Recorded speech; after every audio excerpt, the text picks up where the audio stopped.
There have been calls from Nigerians for the government to give up its exclusive powers over the police, railways, mining, and minimum wage. Others are seeking an entirely new constitution rather than amendments. Those were among many suggestions to come out of the first day of the zonal public hearings and constitution review. Arise political editor Sumner Sambo reports. The zonal public hearing of the constitution review by the Senate got underway across the country in 12 centers with 6 geopolitical zones. Nigerians in various groups made presentations, with so many voicing out concerns on the reforms that they want. While some groups want specific amendments, others want the entire 1999 constitution discarded for a new document. But most Nigerians were unanimous in asking the federal government to devolve its powers to allow for state police and give states more powers over railways, mining and others. They also want a new revenue formula, fiscal federalism and other demands. I proposed a radical change whereby the federal government will get 34%, state governments will get 42%, and the local government will get 23%. Any contemplation to remove the national minimum wage from the exclusive legislative list to the concurrent legislative list will only expose Nigeria to international ridicule and opprobrium. We like to submit that Section B should be altered and amended to reflect such number of justices of the Supreme Court, not less than 37, but not exceeding 49, as may be prescribed by an act of the National Assembly. I also believe that there may be the need for us to look very closely on ways and means of rewriting the Constitution as a new document, even while the current Constitution does exist. All right. Great report, I should say, by some of there. Tunde, your views on this? Well, I'd say that while every codified constitution is a living document that should be amended every so often, I think the 1999 Constitution, as amended, is a severely defective foundation on which to build the Fourth Republic, which is why we are where we are right now. I would say, as I've said on this show several times, to bin the whole Constitution and start again. It's like, for me, this constitutional amendment exercise, while I do appreciate it, for me it seems like applying a Band-Aid when you need major reconstructive surgery. There are just too many problems. The unitary system, the powers given to the presidency, the lack of fiscal autonomy, there's just too many issues. The centralized security arrangement, just too many issues. I think we should just start afresh, frankly. Dr. Abati, start afresh? Well, I think it's important that yesterday the proposed Senate Committee on Public Hearings began the public hearings in the 6 geopolitical zones. The only center that did not show up was Port Harcourt. Now, what will happen in the case of the Port Harcourt Center? That will mean that the South-South had been denied the opportunity of having 2 centers in the South-South geopolitical zone. So is the Senate going to extend it till the 27th? Because the exercise was scheduled for 25th and the 26th. So who dropped the ball with regard to the Port Harcourt Center?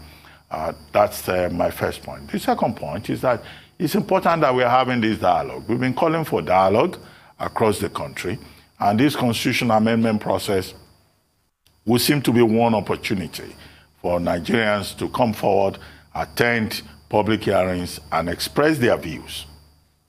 The third point has to do with the fact that the House of Representatives is also going to organize its own public hearings.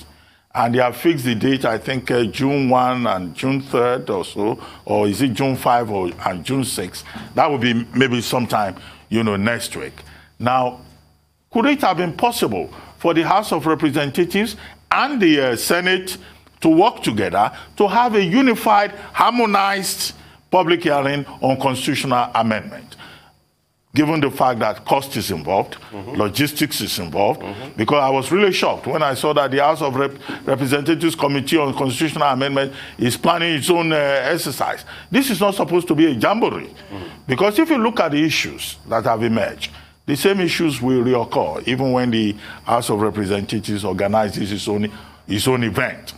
Now, what are some of the issues that we have been seeing? State police.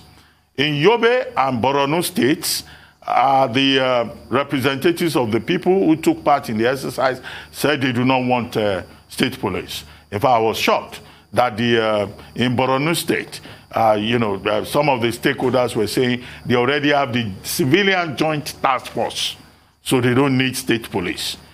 What does that say to us? Because we can get a lot from this conversation, this two-day conversation about the nature of Nigeria and whatever it is that is in people's heads. In Yobe State, the Speaker of the House of Assembly was also quoted as having said, oh, nobody needs state police. In Bauchi State, yesterday at the forum, the issue was also about state police, and the people supported in Bauchi State the idea of state police. And then there are issues about fiscal federalism in the light of Section 162 of the Constitution, the need to review federal resource allocation within the country. There were issues also about special status for cities. That was a big issue in Lagos. Governor Sanwo-Olu, when he addressed the gathering, talked about fiscal federalism, he talked about special status for Lagos, he talked about restructuring. Yeah, state police and all of that. But the issue about special status, you recall that that matter had been before the National Assembly in the Senate. It was a bill sponsored by Senator Remi Tinubu at the time, and it was thrown out peremptorily, by the Senate. But unfortunately, the same Senator Remi Tinubu, who had been one of the most productive, most active, most attentive senators in the public, almost ruined the event in Lagos yesterday because she engaged in an altercation with one lady whom she reportedly called a thug. And as the leader of the process in Lagos or in the Southwest, I thought that was a very ugly situation. But, maybe there will be another occasion to talk about how Senator Remi Tinubu handled the Lagos situation beyond the big issues. But I think that one major issue is about giving people access. Yeah. Because the big issue in Lagos was that people were being denied the right to be part of it. This is supposed to be a participatory, inclusive, democratic process. And people had to be struggling to even gain access. Mm-hmm. So it's about the planning of it, and I hope that we will not have that kind of ugliness that we saw in Lagos yesterday in other parts of the country. However, two residual issues remain. One, people who say you can't tinker with Decree 24 of 1999. Two, that it's perhaps better to return to the 1963 Constitution. I hope all of this will show up in some of the conversations today. Thank you so much for that, Dr. Batian Tundu. Those are the voices on the table. You make up your mind what you will. That's all on news headlines. We'll take a short break now. When we return, we'll have Rhodes Odiri, Michael Wilson, Adeso Oboro, and Aaron Akerjala to give us updates on African and global business, COVID-19, and sporting activities across the globe. Stay with us.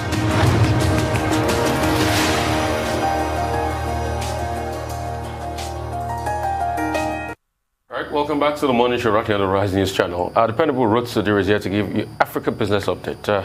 Over to you, Rhodes. How are you? Rhodes, morning. I'm fine, Rufai. Good morning to you. Good morning, Doctor. Good morning, Tundu.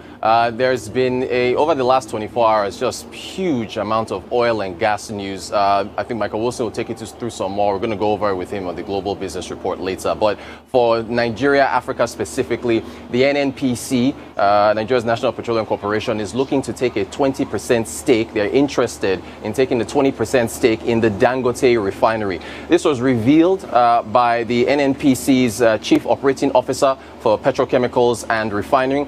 This is Mr. Mustafa Yakubu. He made this declaration at the end of a two-day summit on Nigerian oil and gas opportunities. And the theme of the summit was leveraging synergies in the oil and gas industry in a post-pandemic world for a recovery for the oil and gas industry. So it says they're talking to the Dangote group in order to possibly take a 20% stake. This is similar to the years of joint venture agreements that Nigeria has had with a host of other oil and gas companies. Even before, the most recent one that everyone likes to reference, including myself, is the LNG, where the NNPC has a 49% stake, Total, Shell, ENI. But even prior to that, that's a recent one. There were a lot of other joint venture agreements where the NNPC has a stake and then receives dividends from that stake. So this is what would possibly materialize if this goes through with this 20% minority stake in the Dangote Refinery. Two points of, I guess, concern, though, is that one, if the NNPC is going to be supplying crude oil to the Dangote Refinery, is it going to be sold or supplied in dollars or naira, right? It would have to be in dollars at the international rate at which other refineries around the world purchase crude. Because if you sell it in naira, there's the opportunity for arbitrage. So you don't want that to happen. Also, and again, this is in today's This Day newspaper, our newspaper of Africa's newspaper of record. If you take a look at the article, the Dangote Refinery is valued at $15 billion. You don't spend, or rather, put up a $15 billion facility and not already have your supply of crude set up to where you wait until today for the NNPC to say that, okay, they're going to be looking for a stake and supplying it. So I suspect that Dangote has already got that covered. Also, another concern is, well, if you're looking to take a 20% stake in a $15 billion company, that's a sizable equity contribution there. What about the $1.5 billion that you're already putting away to revamp the Port Harcourt refinery? Dangote is set to be, 650,000 barrels per day, which far exceeds the combined 450,000 barrel capacity of Port Harcourt, Kaduna, Warri. So those are the couple, questions with respect to what will be whether crude, if this materializes, again, if it materializes, crude supply to Dangote, whether it will be, in dollars, and then also what now happens to the plans for, refining the Port Harcourt refinery. Do you scrap that now that you're taking a minority stake, or planning to take a minority stake in the Dangote refinery? In other news, Lagos State kicked off their zonal Senate review of the 1999 Constitution. Governor Sanwo-Olu, pictured there with other stakeholders in Lagos, has called for Lagos State to be designated as a special economic zone, SEZ, on your screen there. And he's saying because he wants Lagos to be designated with that special status, because Lagos State's fortunes are inextricably linked to the fortunes of the country. When you think about the ports, when you think about the amount of goods that come into Lagos State, when you think about the number of businesses whose headquarters are here. I just mentioned in the prior story the oil and gas companies or even yesterday, the big deal that NNPC signed with ENI, Total, Shell, all those companies headquartered here in Lagos. So you think about what Lagos means economically. Lagos is reportedly anywhere from 20-25% of total GDP of Nigeria. Every time we talk about foreign direct investment reports, quarterly reports, Lagos takes the lion's share. IGR for 2020, Lagos was 1/3 of all the internally generated revenue across the entire country. So Lagos it has a significant importance as the commercial capital of this country, and that is the reason why Sanwo-Olu is asking for special economic zone status to be designated for Lagos State. If it brings in, more investment, more flows into the state, that can only benefit Nigeria as a whole. Finally, the World Bank has approved $700 million through its subsidiary, the International Development Association, for something called SureWash, which is a sustainable urban rural water supply, sanitation, and hygiene program. And that is supposed to provide about 6 million people with drinking water. As of 2019, about 60 million Nigerians were without drinking water. So, 6 million compared to 60, that's 10%. There's still a ways to go, but it's a step in the right direction with respect to keying into Nigeria's, I think it's the Nigerian Action Plan, NAP, which is supposed to provide not only drinking water, but also proper sanitation services to a number of people across the country. I think the 2019 stats, 60 million people without water. I think another 80 million Nigerians living without proper hygiene and sanitation services. So it's the World Bank again providing support to Africa's largest economy with respect to drinking water hygiene, and that's our update for today. That is a wonderful update and great news, especially given that Nigeria is the world's defecation capital, and we're in the middle of a pandemic. So that's great. And I wanted to talk about the special status given to Lagos. I could not agree more. And I think it's regrettable that we're still discussing this in 2021. It's unfortunate. Dr. Abati made a reference earlier to a bill proposed by Senator Remi Tinubu in the Senate, which was thrown out in quite a memorable session. Memorable for me, at any rate. It was very loud, very rowdy. And it was just unfortunate that we're so easily distracted by issues of ethnicity, and there were some people taking umbrage from different parts of the country that why should Lagos have a special status? But of course it should, for the reasons that you mentioned: the purchasing power of Lagosians, the tax profile of Lagos residents, the fact that so much money in terms of remittances to the federal government accrues from Lagos. The maritime industry is largely domiciled in Lagos, like 90%. Even sale of petroleum products, Lagos. So it really does make sense. And it's not even about sentiment. When we go back to 1976, when the then head of state, General Murtala Mohammed, first mooted the idea of moving Nigeria's capital to Abuja, he did say that Lagos should have special status, but of course his successor never kept up with that, and here we are now in 2021 discussing an issue that for me is really quite obvious. Well, Lagos demanding for a special status is not a strange thing. In other parts of the world, you have cities that are granted, or states that are granted special status. Exactly. Either for economic reasons or because these are old towns that are cultural heritage centers. And I don't imagine that Lagos at any point will give up on it. It's an issue that will continue to come up. I said earlier that the issue was dismissed when it was brought before the Senate by Senator Remi Tinubu and other senators from the Southwest. But let's see how it plays out. It's important that the conversation has started, but whether other Nigerians will be carried along or not is the issue. It shouldn't be an elite conversation, because as I said earlier, the Lagos event yesterday was reduced, was sabotaged, if we can use a stronger word, by the altercation between Mrs. Remi Tinubu and Mrs. Arin Oloko over issue of access to that venue. But let's talk quickly about NNPC.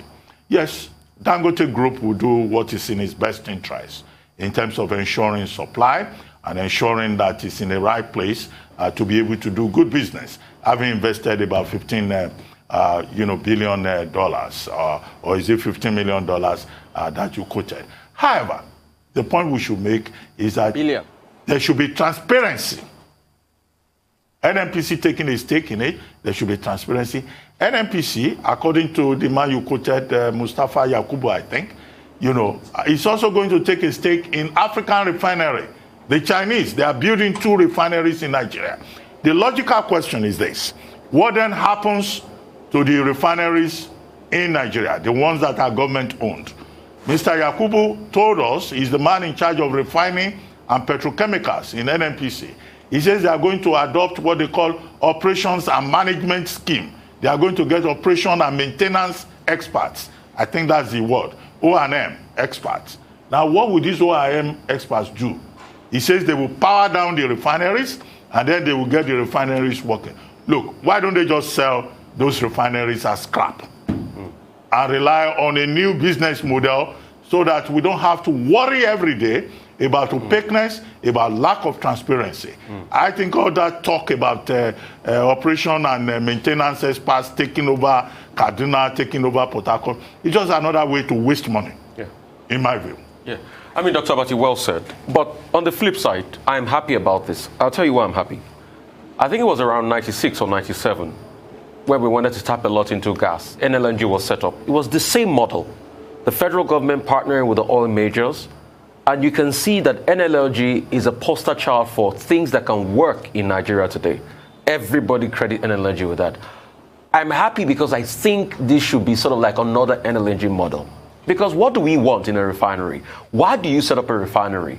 For production, to get oil out and to maximize cost. So if a private sector is running this and the NLPC is part of it, then hopefully we can get reduction of cost and things can be run effectively and the partnership with the other system. I mean, so that's why for me, I am happy, but I will also say I'm cautiously optimistic because we all know the Nigerian factor.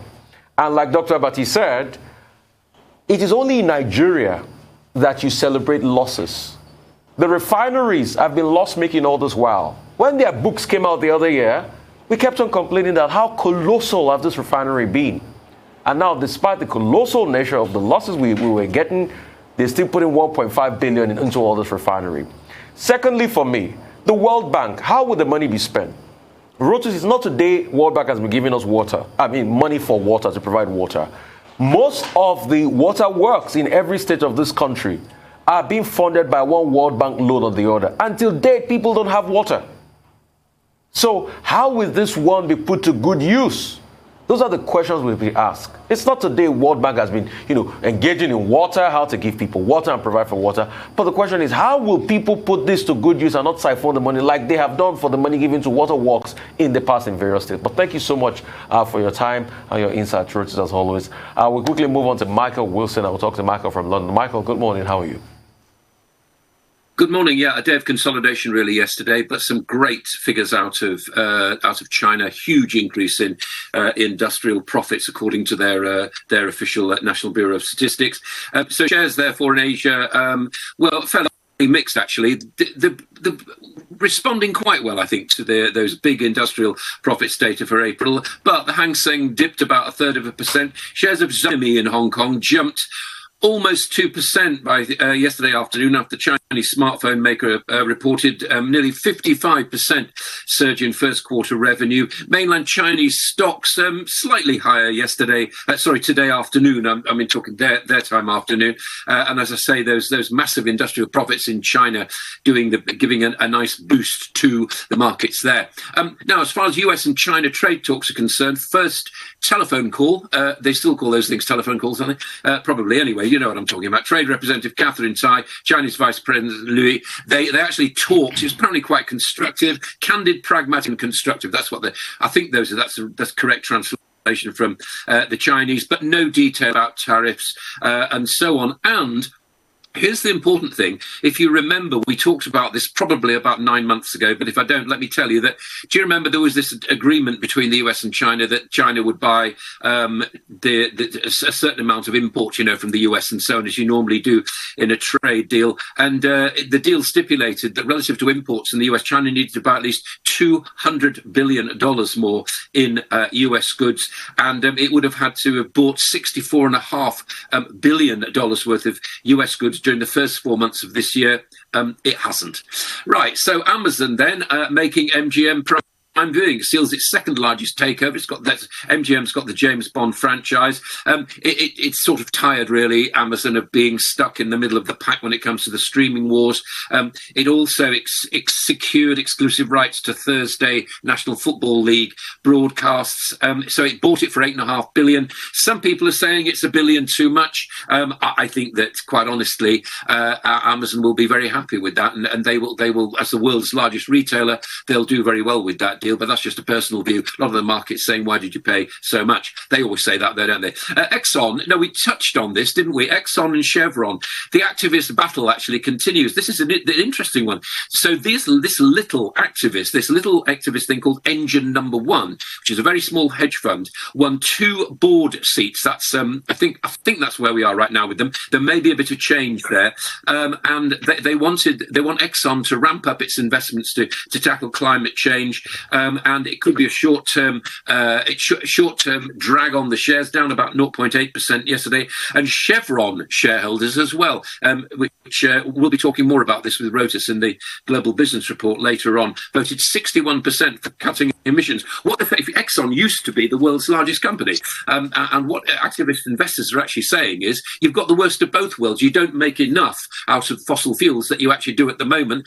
nor are you investing in green climate change and diversifying sufficiently to keep investors happy. So Nissan losing out basically, sorry, not Nissan, Exxon losing out are quite massively on those things. Here in the UK, Nissan is apparently reported to be in advanced talks building what's described as a gigafactory for batteries. This is the thing about electric cars. Reports in the FT saying that would produce 200,000 batteries a year and support thousands of jobs. Obviously, Nissan doing very well in Sunderland, and it's a good place to be and so on. UK service sector up 42% compared to 2019, and it's only now 10% below pre-pandemic levels.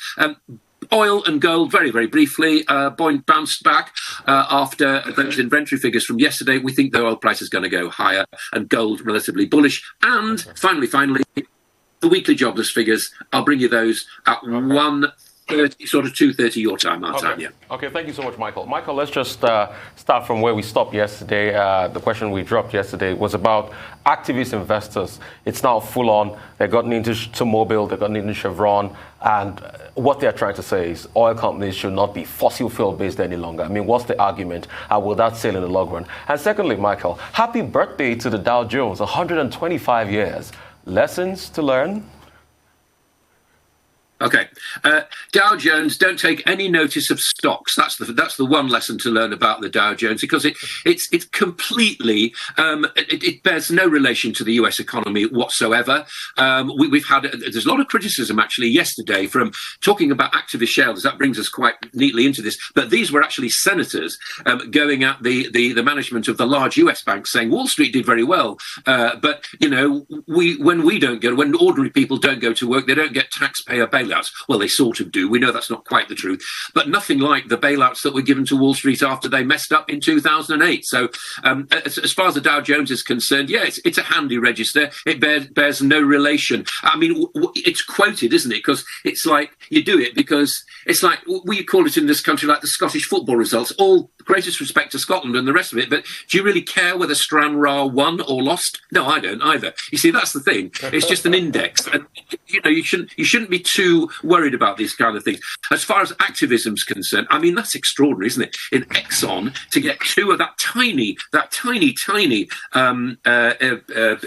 activist. I'm just looking at. Sorry, excuse me, just for a sec. So I think that Exxon is worth. I did these sums earlier on. I think it's worth about $250 billion, right? These guys are in for 250 million, and yet they got two places on the board. We can expect to see a lot more from activist shareholders who will call themselves, as we all do now, stakeholders rather than shareholders. There'll be more to come. Well, quickly, Mike, three issues. One, the first has to do with HSBC. HSBC is shutting down its retail banking business in the United States. Where did they get it wrong? Yes, they couldn't meet up with competition. They could have adopted a different business model. Two is Iran, your favorite subject, cryptocurrencies. We've been told before now that cryptocurrency mining consumes more energy than the whole of Argentina consumes. And now you have Iran placing a 4-month ban on cryptocurrency mining, because cryptocurrency mining is now being held responsible for the power outage problems that they have in Iran. Is President Rouhani right or wrong? And if he's right, shouldn't we have maybe carbon tax on cryptocurrency? And then finally, I know you don't like to comment on politics. I thought maybe you would like to say one or two words about the meltdown, if I may use that phrase, by Dominic Cummings before the House of Commons yesterday. Okay, well, basically, Dominic Cummings, they called it they call it a doming, basically, like a bombing, but dom because he's Dominic. So that's what they called it. No, I don't. I mean, basically, here's somebody who was a civil servant, was not elected, and the government's defence, and I take no sides in this at all. The government's defence is, look, we did make mistakes. Of course, we made mistakes. You know, the World Health Organization was. I'm putting words in their mouth now. They may not be saying these kind of things because we're going to see a big defence of this today. But the kind of things that if I were a politician, I'd be saying is, look, you elected me to do the best. We did the best we could. We got no idea. Nobody in the world knew where this was going. And it's all right, Dominic Cummings saying these kind of things, but he's not an elected politician. He's a civil servant, and he was a man of considerable power. And it was pretty obvious he was going to come back and do all this kind of stuff. So that's what I feel about that. I wait to see. I don't care for politics much. Politics is about selling. Finance is about what's doable. That's the difference between the two worlds, as far as I'm concerned. As far as Iran goes, I'm not sure. Yeah, I mean, it does. The mining cryptocurrencies, as I've often said before, takes a huge amount of power away from domestic supply, and they're finding that in Iran. I don't know about banning. I mean, it's a difficult one. That I think what you do is you allow cryptocurrencies to go where they're going to go. I mean, they are there. They're not going to go away. They can't be uninvented. They will still be around. I think what we'll gradually see is a more accepted view of cryptocurrencies. I don't think it'll be Bitcoin and Ethereum, though. I think it'll be more like GovCoins, actually, which governments issue as cryptocurrencies, which they can target specifically and know about what they're actually spending. As far as HSBC is concerned, yeah, I mean, what they've said that they won't look after. They're going to concentrate on wealth management. They're going to concentrate on wholesale markets. They're not going to bother with customers who have less than $75,000 in their account. It's the way of the world. It's called the transactional space. That's what's up for grabs. People, I cannot remember the last time I went into my local branch of Lloyd's, which I happen to bank with rather than HSBC. And of course it makes its money out of Hong Kong and China. So we've noted in the past, it's a bank that likes to look east, and it will still continue to do that. And it's actually selling off this stuff. And I think the hit will be about $400 million in terms of getting this done. And of course it'll have the regulators to deal with as well. So I mean, it's the way of the world. It's what banks are actually doing, because and Africa led the way in this, of course, in lots of ways. You know, your equivalents to PayPal and the rest of it, which you know very well. You don't use banks to use money. You use your phone. I mean, you know, what's the great surprise about that? HSBC is waking up. Right. I wanted to talk to you about this landmark ruling that's been, referred to as the end of big oil rather dramatically. But if you don't adapt, you die, don't you? So is it really the end, or is it like a new phase? Is it such a disaster as it's been, described by a lot of people? What do you think about that? And also, I could not agree more about MGM being a huge coup for Amazon. And I think it's worth every penny of that, $9 billion. I think it's a snip, actually.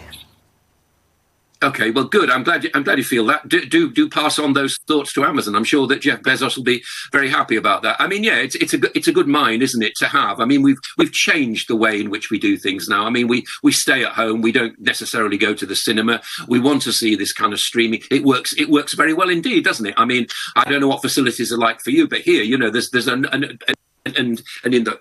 In Europe, there's a massive amount of stuff that you can actually just click on and watch it at any time of day. I mean, as I said to you, I remember interviewing Rupert Murdoch when he bought Fox, and I put the question, did you not overpay? And he said, yeah, possibly, but so what? The markets are saying that they paid $1 billion more, than they should have done. So I'm with you. I mean, it's a very good move for Amazon. Secondly, did you mean the landmark ruling as far as activism is concerned? Yes. Yeah, I just feel as though that, again, that's something which shareholders are doing now, that they want fossil fuel companies to appear to be waking up to the fact that by 2050 they're going to have to be net zero. Now, what that doesn't do, that doesn't explain the kind of cost to you and me as ordinary people of what that's actually going to be and how we get our fuel and what that means for electricity and the costs and all that kind of stuff. But what it does, I definitely think it's the way of the world, and it's the way things are going. Yes, Activism is winning at the moment. This tiny little company with now 2 seats on the Exxon board. I mean, that's quite an achievement. All right. Thank you so much, Michael. It's the way of the world anyway. For updates on COVID-19 pandemic, Adeso Mara joins us right here. Adeso, great to have you. Good morning. Good morning. Thank you, Rufai, and thank you, Tundu and Dr. Abati, for starting the show today talking about the plight of children. It is true that children are not the face of this pandemic. However, they risk being among its biggest victims. Their lives are changed in profound ways, especially with the socio-economic impact. For some of them, it's a lifelong impact. So let's start the segment with the statistics as we would normally do. There were 4.1 million global COVID-19 cases and 84,000 deaths reported in the week ending May 23. And that's a 14% infection decrease and a 2% fatality decrease from the previous week. The largest decline in new cases and deaths were in the European region, followed by Southeast Asia. The numbers reported by the Americas, Eastern Mediterranean, African, and Western Pacific regions remained almost the same. They were unchanged from the previous week. However, the WHO is warning that the global COVID cases remain high overall.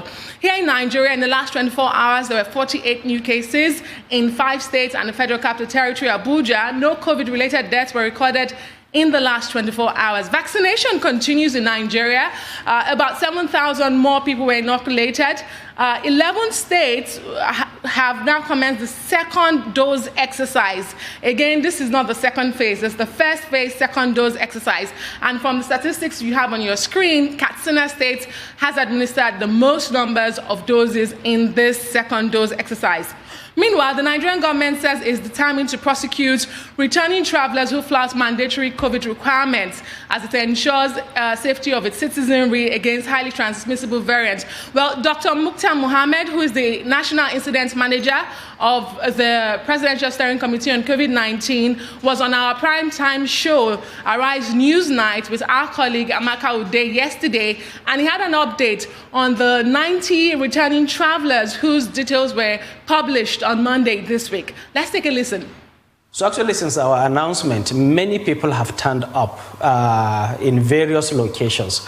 I don't have an exact number, but in Abuja here, we have over 25 people who have come back to say that they actually want to be quarantined again, and they are within the period to be quarantined.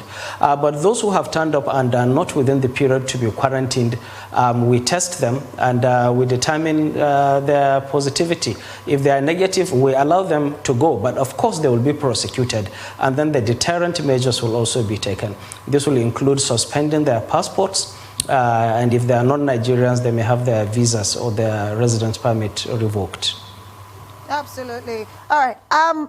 Beyond all of this, can we explain, that's you now, explain to Nigerians the level of health risk, they pose to not just their immediate families, but to the rest of us, that's if they don't go into these compulsory quarantine facilities after visiting those 3 countries, namely India, Turkey, as well as Brazil? So these countries we have restricted are not without any reason. We have scientific basis in terms of the number of cases that they have in those countries, in terms of their positivity rate, and as well as the circulating mutants, which are variants of concern. So when you have this combination in a country, it really portends a very grave danger for people who visit those countries, because you are likely to pick up the infection, and if you pick up this strain, it means that you will come to Nigeria and then that will spread. These strains are very dangerous. They have high transmissibility. They are more virulent, and therefore they can spread faster in the society. So that is the risk they pose. And what we are doing is to try to curtail or to mitigate this risk so that we don't overexpose Nigerians to these dangers of having infection with various mutants. Nigeria's National Incident Manager there, Dr. Mukhtar. He also denied reports about Nigeria donating some of the received vaccine doses. You recall, Dr. Abati, we spoke about this some days ago, reports filtering in saying Nigeria donated some of its doses to some African countries because it could not use them. He denied those reports. Away from Nigeria, in a dramatic shift, President Joe Biden of the U.S. is ordering U.S. intelligence agencies to redouble their efforts and report on the origins of COVID-19 pandemic and report within 90 days. The statement says the U.S. intelligence community is currently split over two possible scenarios, whether the virus first emerged in China from an animal source or from a laboratory accident. We know the former president was very keen on the later. And finally, former top aide to Prime Minister Boris Johnson, Dominic Cummings, has given a damning report, I dare say, at an evidence session. He told the hearing, amongst other things, that thousands of people died needlessly as a result of government's mistakes in the handling of the pandemic. He described Prime Minister Boris Johnson as unfit for the job, claiming he had ignored scientific advice and wrongly delayed lockdowns. He also claimed that the Health Secretary, Matt Hancock, should have been fired several times, especially for lying, something the Health Secretary has denied. Thank you, Ade. So there's a bit of history you just showed there. That's the first time in 30 years that a black woman has held the press briefing in the White House, which is a huge big deal, Karine Jean-Pierre. Now, as for the drubbing that Dominic Cummings gave Matt Hancock in particular, I really think those issues have to be addressed. It cannot be dismissed as mere vindictiveness. And you'll recall, whether or not what Dominic Cummings is saying is factual or not, what is factual is that Boris Johnson, the UK Prime Minister, has slated the COVID probe till after the next elections. What is he trying to hide? What is he trying to avoid being penalized for potentially at the polls? These are really damning allegations that must be addressed. So I'm looking forward to hearing how they are in fact addressed. I expect statements will be issued at some point today. But yes, it's really worrying, this new sort of sinister turn that has been taken by the US government, putting some credence or giving some credence to that theory of the lab leak, of the biological warfare, which China has obviously denied, as you can imagine that they would. Well, very quickly, yes, Tuno, you are spot on there, talking about Karine Jean-Pierre, 43 years old, and I was going to also comment on it. I mean, black woman, and the point she made, she said it was a great honor to be here today, and that she would like to thank President Joe Biden for giving her the opportunity to be the person to address, the press yesterday, and that it means that representation is important to President Joe Biden. Those words, I think, will become historic, because it's not always that you'll find at the highest level of government in the United States the kind of diversity, the kind of inclusivity that President Joe Biden has introduced since he took over from President Trump. As for the panel that has been a panel of scientists set up to take a second look, you'll recall that a few days ago, that was reported by the Wall Street Journal, and China reacted immediately. Yes. But the point, of course, is that there have been controversies in the U.S. about whether or not President Biden had suspended or canceled the panel that was set up by President Trump to investigate what exactly happened in China. And now this team of scientists are working on two theories. First, that in fact there was an issue at the Wuhan Virology Institute, which is the topmost laboratory in China. Yes. And that as far back as November 2019, there had been reports of scientists falling ill, and so it will look like the China was trying to hide the information from the world. The WHO team that went there to do the investigation, the politics around it. First, they were denied the opportunity of access. Even when they went there, they were restricted. The Chinese were all over the place, and the WHO even concluded that there are still other leads that should be followed. So there may be the geopolitical side of it, but there's also the more important humanitarian side of it. The world needs to know the truth, so that the mistakes that have been made will not be repeated. As for Nigeria, when they came up with that list of people defaulting with regard to COVID-19 rules and guidelines, we said, yes, it was good to name and shame people. But look, the government needs to be told that questions have been raised about even the integrity of that list. There was a name on that list, Dr. Victor Oladokun. You all know Dr. Victor Oladokun of CBS fame. Now, his name was mentioned, his passport number was included, and it was said that he traveled into the country from Ethiopia. in May. And he went online to say he has not been, the last time he was in Nigeria was in September 2020. And he had not been anywhere around here because people called him and he said, look, he's out there in the United States, he's not been in the country. How did his name suddenly show up? So the federal government has said, yes, this list will be published to name and shame people and to make sure that guidelines are respected, but they have to do it in an efficient manner, not in a way to embarrass people, and the integrity of the list is very important. Yeah. And very well said, Dr. Abbasi. Precisely around, I want to double click on Dr. Victor Laduko because he used to be former media director at the African Development Bank. And I remember the last time his tenure ended after the first term of Akinwumi Adesina. And part of the brouhaha about Akinwumi Adesina was that, he had people like Dr. Victor Laduko that were close to him, working with him at the African Development Bank, and he never returned afterwards. So I'm shocked to see his name on that list at this point in time. And it's really, really important that we should do what is right. I mean, let us also go one step further to bust or to stop all the crime syndicates that act around COVID, those that give false, results and the likes, and those that do all sorts of shenanigans around that COVID fight, in the airports especially.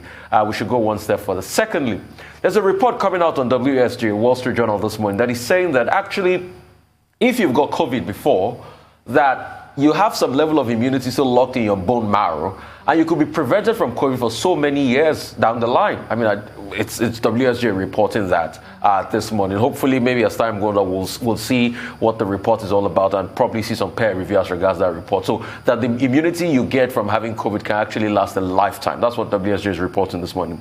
Thirdly, I have always supported that point of view that China knows a little bit more about coronavirus. And I'll tell you, this is my argument. If you read Bob Woodward's book, Rage, what he wrote about Trump, he said that Trump did allude to him that Mr. Pottinger, the Deputy National Security Advisor, got intelligence as of February that something had gone crazy out of a lab in China that they didn't have control over.